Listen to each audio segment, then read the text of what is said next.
I've decided to record the next few videos for the Lessons in Logic playlist using Zoom. And this way I can share with you my screen, and if I'm using all the technology properly, you can now see this nifty little flowchart I worked up for reviewing the different characteristics of an argument. Now remember, words like strong, cogent, uncogent, valid, invalid, sound, unsound, true, false, might be very appropriately used loosely in ordinary life, that's fine. But in logic class, there are qualities of an argument or qualities of a proposition or of a statement that we give technical names for, and these are some of the technical names.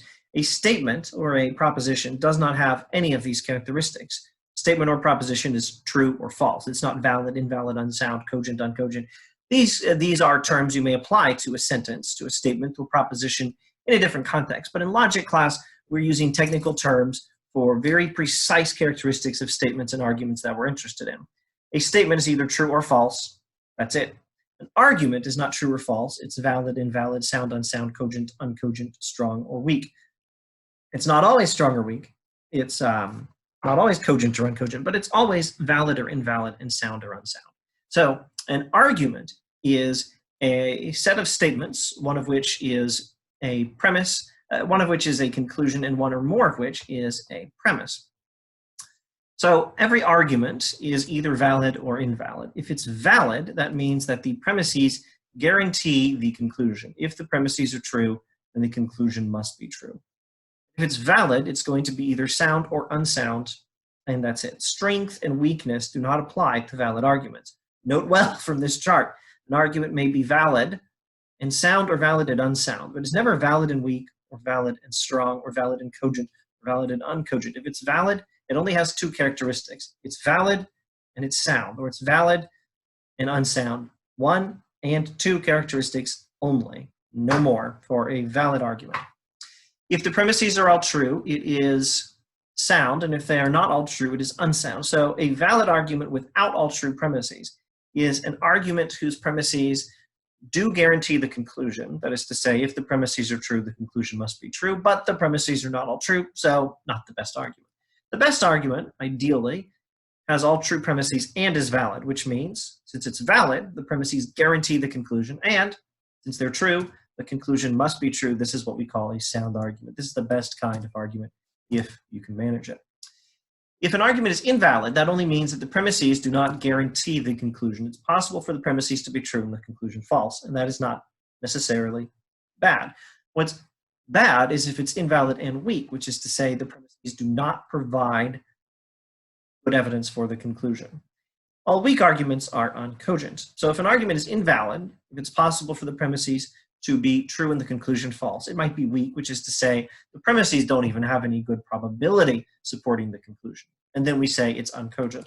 If it's invalid and strong, that means that the premises support the conclusion with a greater than 50% probability. And if those premises are true, then we call the argument cogent, and cogency is good. If the argument has at least one false premise, if the premises are not all true, then again, we classify it as uncogent. So an argument can have 2 or 4 characteristics, not 3, not 1, not 5. Well, if you want to get technical and step outside of logic class, or step into something that the basic logic textbooks won't usually cover, some arguments are beautiful.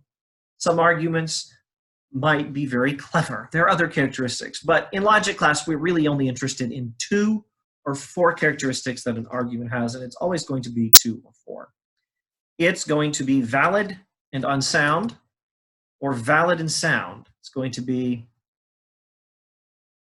such that the premises, if true, would guarantee the conclusion, but the premises are not true, or such that the premises guarantee the conclusion and the premises are true. Valid, sound, valid, unsound. That's one way an argument can go. Or it could be invalid. The premises do not guarantee the conclusion and they don't even make it probable. And then it's invalid, unsound, weak, and uncogent. Or it might be such that the premises provide good support for the conclusion, although less than 100%, and the premises as it happens are not all true. Then the argument is considered invalid, unsound, strong, and uncogent. Make one adjustment to the argument, give it premises that are all true, and the argument is invalid, unsound, but still strong and cogent. And again, this is a good way for an argument to be. An argument will have 4 or 2 characteristics.